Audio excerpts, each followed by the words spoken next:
Hello there, and welcome to part 2 of the Swutong Strat build kit. I think we're going to call it the Polystrat.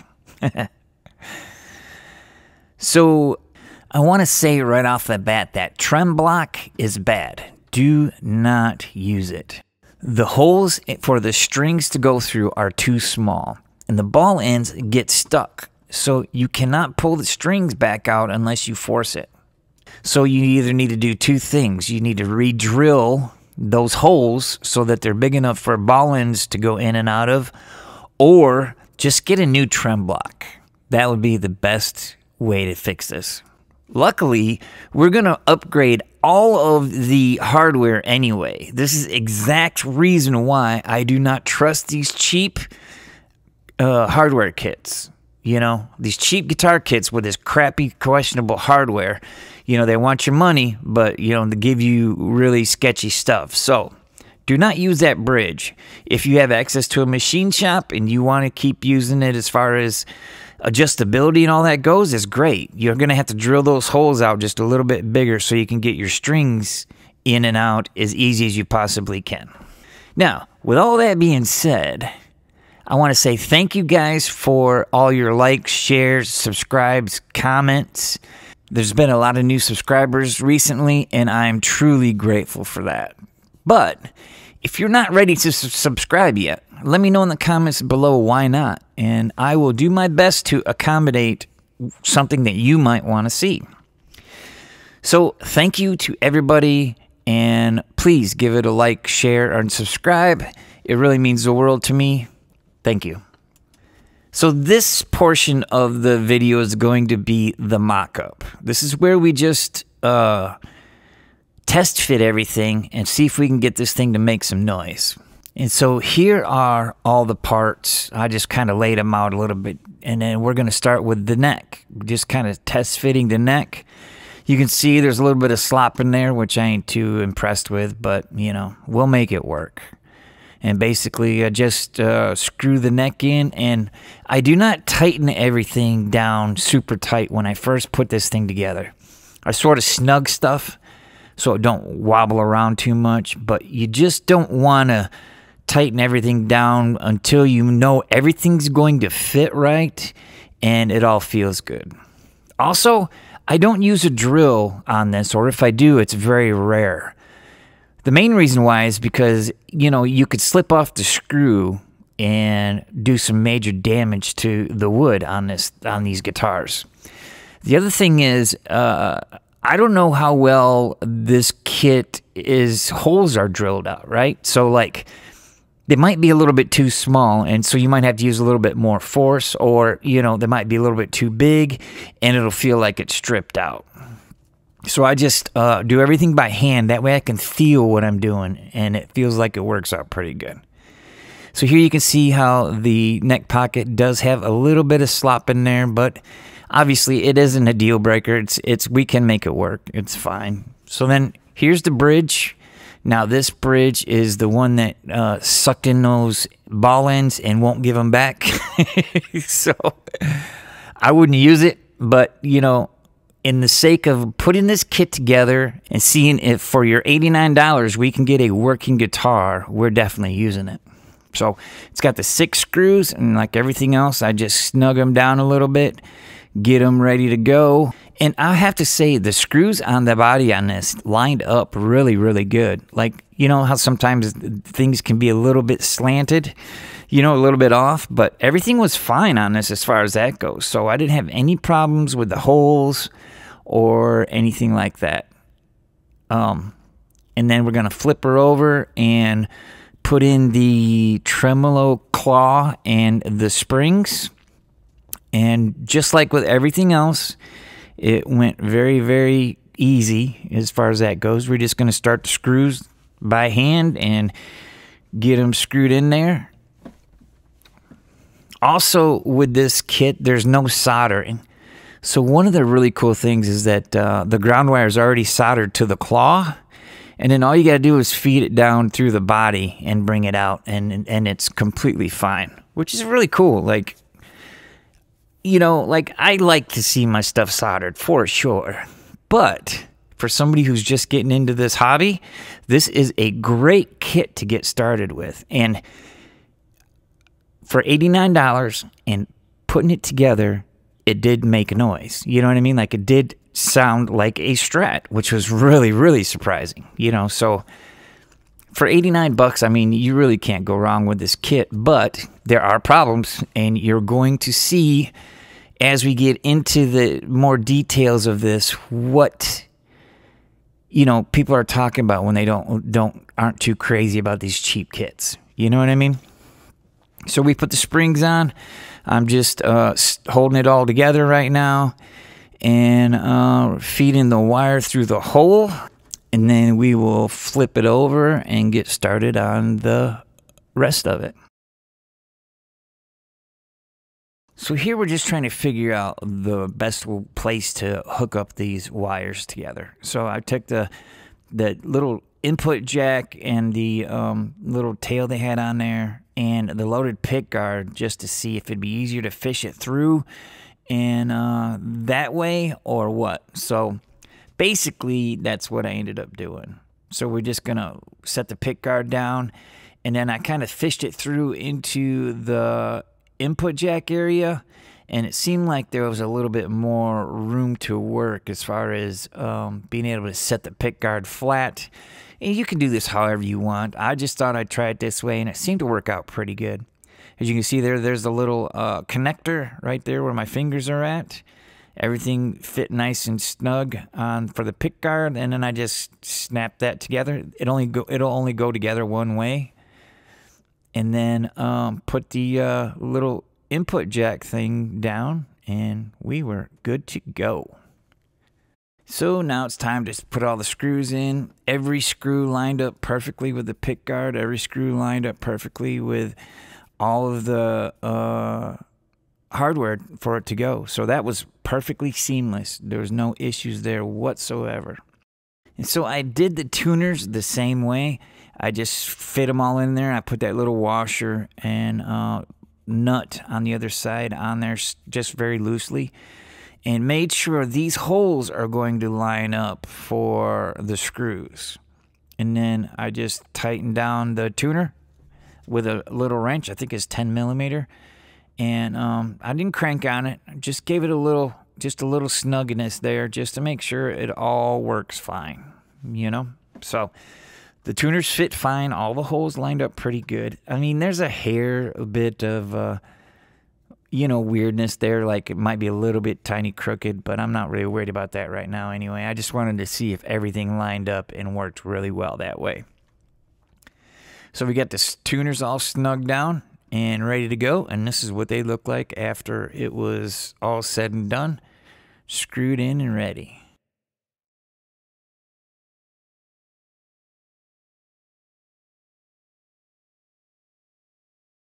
And here is what it looked like with the pick guard screwed in and all the hardware on it, and it looks like a guitar. And this is the back where I am getting ready to make the springs a little bit tighter. I just want everything snugged up so when I put the strings on, I don't get it pulling off the body too much and just have another issue to deal with. And like I said, since we're just doing this for a quick sound check and to see if the kit works, you know, I'm not getting too specific with a bunch of stuff. We're just mocking it up and seeing, you know. It's a good idea to do this stuff before you do any of the body work like painting or any finishing work, because you could scratch and ding something. You might have to drill a hole out a little bit bigger, or any modifications done to it. You do not want to do that after you finish it. And so here I'm just double checking a scale length, and I put the end of the tape measure behind the nut, and it worked out to 25.5 like it's supposed to be. Now it's time to restring it. Well, not restring it, but actually string it for the first time. We're going to put the strings on it, and I'll run through the setup really quick. Also, if you see me using my little calipers there was nothing that said what gauge these strings were. So they were 9s, but I just used my calipers to double check to make sure I didn't get the B string and the E string mixed up, you know, because they're real thin. So anyway, they were 9s.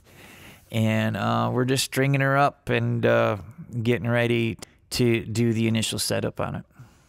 We do have to put the string trees on, but I kind of like the quick and dirty way of like putting the strings on it and seeing where the strings fall and then putting the string trees on. That way you're not, it's just an easier way to do it. So I just set the string trees right on the strings and figure out where I want it. And I use a 5/64 drill bit and just use a small pilot hole there after you figure out where you want them, and then screw it on there, and that's good to go.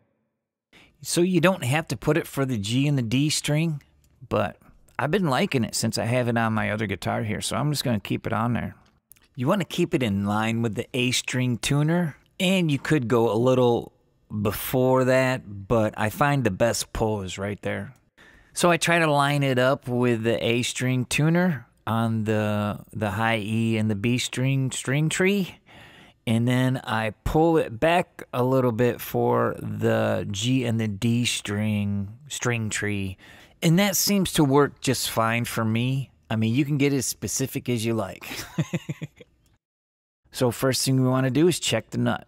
And you just want to check it and make sure. Now, you can use a feeler gauge and do all that, but for this initial setup, I'm not getting that specific with it either. I'm just making sure that it's clearing that first fret and that it's not super high, to where it's going to be, out of tune. And it wasn't bad except for the G string was a little bit higher than the other ones, but it wasn't bad enough for it to be out of tune, though. So I just rolled with it, and we move on to the next part, which would be the neck relief. And I just made a video on this a couple weeks ago and doing it the same way. And then it was a little bit too much relief, so I had to straighten it out a little bit, which is totally fine. There was no issue there at all.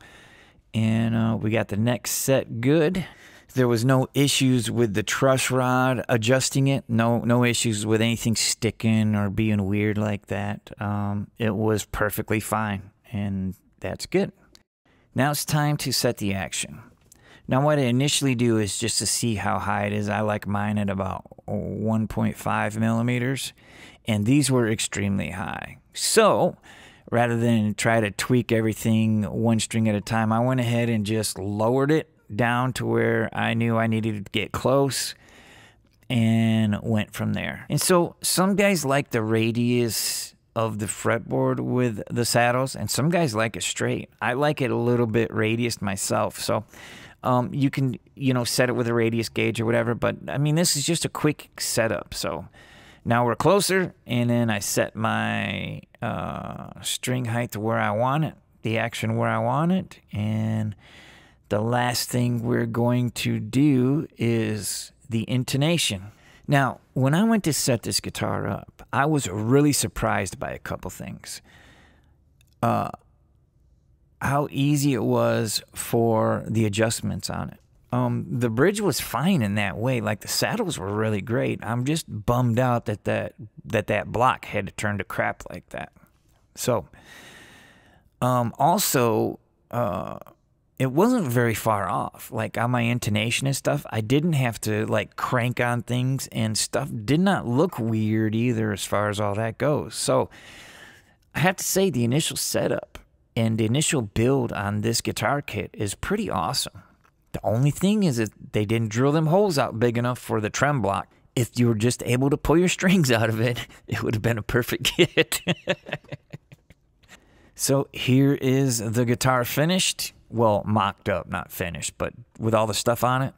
And now it's time for a sound check.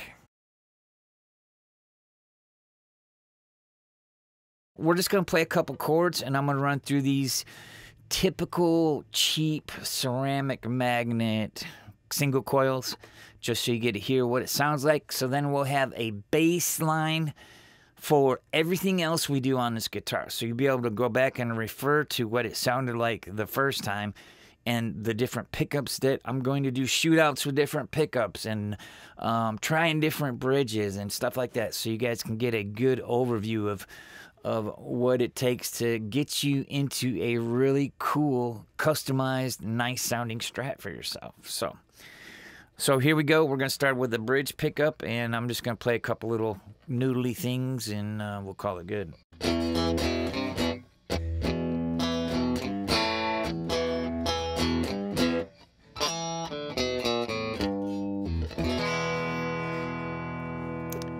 That's the bridge pickup. Here is the bridge and the middle pickup together.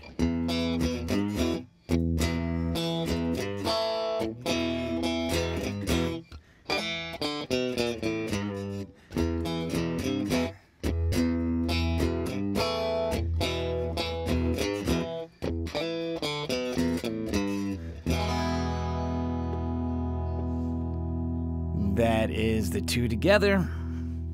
Let's do the middle pickup.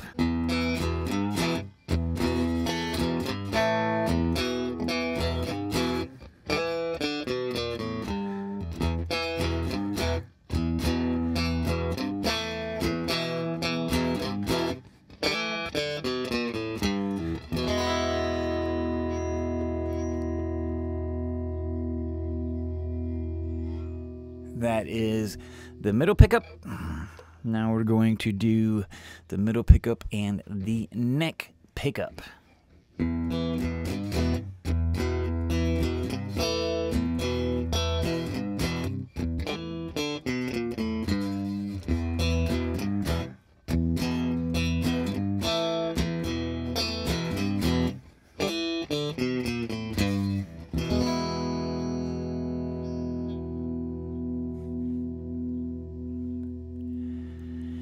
And finally, let's do the neck pickup by itself.